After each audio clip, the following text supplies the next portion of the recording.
Job లేక ఇబ్బంది పడుతున్నారా? అయితే మెడికల్ కోడింగ్ మీకు మంచి ఆప్షన్. వెంటనే కాల్ చేసి కోర్సులో జాయిన్ అవ్వండి. నమస్కారం అమ్మా. నమస్తే అమ్మా. అమ్మ, ప్రతిరోజు ఇంట్లో దీపారాధన చేసే వాళ్ళు ఉంటారమ్మా. ప్రత్యేకించి ఆడవాళ్ళే చేసే వాళ్ళు కొంతమంది ఉంటారమ్మా. అలాంటి వాళ్ళు ప్రతిరోజు తలస్నానం చేసే దీపారాధన చేయాలమ్మా. మీరు అన్నదే కొద్దిగా సటిల్గా చెప్పారు, కానీ సరిగ్గా చెప్పాలంటే మగవాళ్లే దీపారాధన చేయాలి. ఎందుకంటే ఆడవాళ్ళు చెయ్యకూడదు కాదు, మళ్ళీ జాగ్రత్త. వెంటనే మనం దాంట్లో నుంచి కోడిగుడ్డు కీకలు పీకగలిగినటువంటి నేర్పులు ఉన్నారు కొంతమంది, అట్లా మాట్లాడతారు. అందువల్ల మగవాళ్ళు చెయ్యాలి అంటే ఆడవాళ్ళు చెయ్యకూడదని కాదు, వాళ్ళు చేయలేని సమయాల్లో వీళ్ళు చేస్తారు. ఎందుకంటే శ్రమ విభజన చక్కగా జరిగినటువంటి సందర్భంలో ఒకళ్ళు ఒక పని చేస్తే ఒకళ్ళు ఒక పని చేయడం అన్నది అలా ఏర్పాటు చేసుకునేది. మగవాళ్ళని వంట చేయమనంటే ఆడవాళ్ళు పూజ చేస్తారు, ఏముందానికి, ఎవరు చేస్తే. అవునమ్మా. కానీ ఇంత చెప్తున్నా ఇంటి పేరు ఎవరిది పెడుతున్నారు పిల్లలకి? తల్లి పేరు పెడుతున్నారా, తండ్రి పేరు పెడుతున్నారా? మేము తల్లి పేరు పెట్టుకోవచ్చుగా, ఎందుకు పెట్టుకోవటం లేదు? There is a science behind it.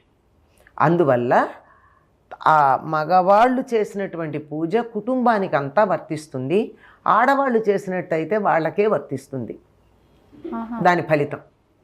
అందువల్ల అందరికీ కావాలి అంటే వీళ్ళు ప్రత్యేకంగా దానికోసం అందరి పేర్లు చెప్పి సంకల్పంలో చేర్చుకోవాల్సి ఉంటుంది. లేకపోతే పద్ధతి అది. అలా చేసేటప్పుడు కొన్ని సందర్భాల్లో మగవాళ్ళు చేయడానికి వీలు కాదు. అవును, కొంతమంది ఇష్టపడని వాళ్ళు కూడా ఉన్నారు, మా అదృష్టవశాత్తు దురదృష్టవశాత్తును. అవునమ్మా. అట్లాంటప్పుడు పూజ దీపం పెట్టడం మానలేం కదా, వాళ్ళు లేరని ఆడవాళ్ళు చేస్తారు. వాళ్ళు చెయ్యొద్దని చెప్పలేదు కదా, చెయ్యొచ్చు. అయితే మీరు అడిగిన ప్రశ్న ఏమిటంటే ఆడవాళ్ళు తలస్నానం చెయ్యాలా ప్రతిరోజు? అస్సలు చెయ్యకూడదు అని శాస్త్రం చెప్తోంది. పునిస్త్రీలైనటువంటి స్త్రీలు ప్రతిరోజు తలస్నానం చెయ్యరాదు, నిషేధం, కూడదు అన్నారు. పైగా అసలు వీడు మామూలుగా తలస్నానమే చేయకూడదు, తలకి నూనె పెట్టుకుని అభ్యంగన స్నానం చెయ్యాలి తప్ప ఊరికే నెత్తి నీళ్లు పోసుకోకూడదు. తలస్నానం అన్నదానికి తలంటు స్నానం అన్నదానికి తేడా ఉంది. మరి ఏ రోజుల్లో తలస్నానం అంటే నెత్తి నీళ్లు పోసుకోండి. ఎప్పుడు పోస్తాం? ఎవరన్నా చనిపోయారని వార్త విన్నప్పుడు ఉన్న బట్టలతో స్నానం చేసేస్తాం, అప్పుడు తలంటి పోసుకోం. ఓకే. అలాగే కొన్ని సందర్భాల్లో తల మీద ఉన్నది ఉన్నట్టుగా నీళ్లు పోసుకుంటారు, మగవాళ్ళైనా ఆడవాళ్ళైనా. అది కాక మిగిలిన సమయాల్లో తలస్నానం చేయాలంటే తలకి నూనె పెట్టుకుని తల అంటుకుని స్నానం చేస్తాం. తలంటి స్నానం అనే పదమే వాడేవాళ్ళు పూర్వం మనకి. తలంటి స్నానమే చేయాలి ఆడవాళ్ళు, తలస్నానం చేయకూడదు. ఈ తలంటి స్నానం కూడా నిత్యం చెయ్యమని ఎక్కడా లేదు. దీపం పెట్టడానికి తలస్నానం చేయవలసినటువంటి అవసరం లేదు. ఇంట్లో ఏదన్నా వ్రతం చేస్తున్నారు, ఏదో శ్రవణ మంగళవారం, శ్రవణ శుక్రవారం వ్రతాలు చేస్తున్నారు అంటే అప్పుడు అభ్యంగన స్నానం చెయ్యాలి. ఏదో సత్యనారాయణ వ్రతం చేస్తున్నారు, ఇంకేదన్నా శుభకార్యం చేస్తున్నారు అన్నప్పుడు చెయ్యాలి. అంతేగాని మామూలుగా ప్రతిరోజు తలంటి పోసుకోనక్కర్లా. తల మీద నీళ్లు కూడా ఒక అశుభవార్త విన్నప్పుడు కానీ, ఇంట్లో పెద్దలకి పెట్టుకుంటున్నప్పుడు కానీ, తద్దినాలు పెడతారు కదా, ఆ సమయంలో కానీ తలంటుకోకుండా స్నానం చేయాలి. అంటే అశుభానికి తల స్నానం, శుభానికి తలంటు స్నానం, ఈ రెండిటికి తేడా అది. ఇలా చేసేది కూడా ఎప్పుడు చేయాలి అంటే ఆదివారం నాడు తలంటి స్నానం చేస్తే అనారోగ్యం అని చెప్పారు. ఎట్టి పరిస్థితుల్లో చేయకూడదు. ఆడ మగ ఎవరికి సంబంధం లేదు, ఎవ్వరూ చేయకూడదు ఆదివారం నాడు. కానీ ఇప్పుడు ప్రస్తుత రోజుల్లో అయితే పిల్లలకు స్కూళ్ళు ఉండవని ఇంట్లో ఉంటామని చెప్పి ప్రత్యేకించి ఆ రోజే అంతేనమ్మా. ఇంకోటి అంతే కదా, ఆదివారం నాడు చాలా సూర్యుడికి ప్రీతిపాత్రం. ఆరోగ్యం భాస్కరాది ఇచ్చేతని ఆరోగ్యం కావలసిన వాళ్ళు ఆదివారం నాడు నియమాలు పాటిస్తే మిగిలిన 6 రోజులు ఎట్లా ఉన్నా ఆరోగ్యం బాగుంటుంది. మనం ఆదివారం ఒక్కటే నియమాలు పాటించాం. మాంసాహారం తినేవాళ్ళు కూడా ఆదివారం తినకూడదు అని శాస్త్రం చెప్పింది. ఆ రోజు తింటే అనారోగ్యమేట. మీరు అన్నట్టు తలంటే కదా, అది కూడా ఆ రోజే ఉంటుంది. చాలామంది మొత్తానికి మన శారీరక మానసిక ఆరోగ్యాలు చెడగొట్టుకునేటటువంటి ప్రయత్నాలన్నీ మనం చాలా జాగ్రత్తగా పాటిస్తున్నాం. చెడగొట్టే ప్రయత్నాలన్నీ. అవునమ్మా. కనుక ఆదివారం నాడు చేయకూడదు.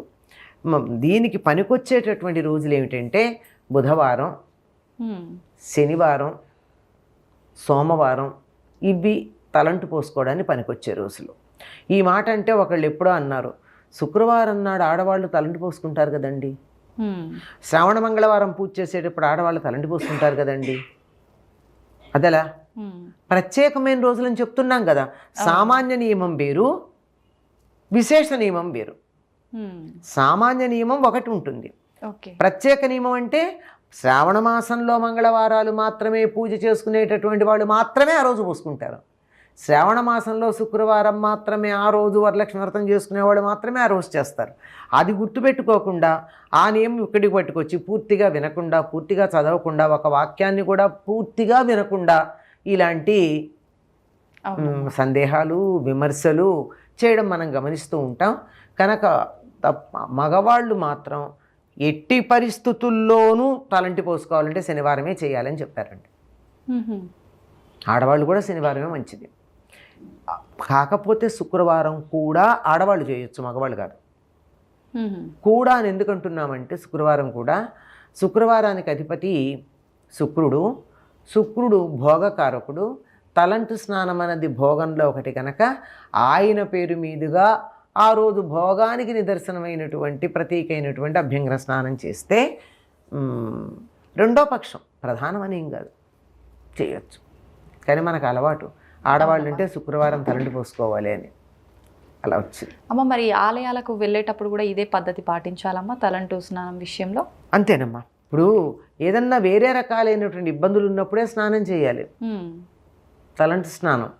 అంత మాత్రాన ప్రతిరోజు చేయాల్సిన అవసరం ఏం లేదు.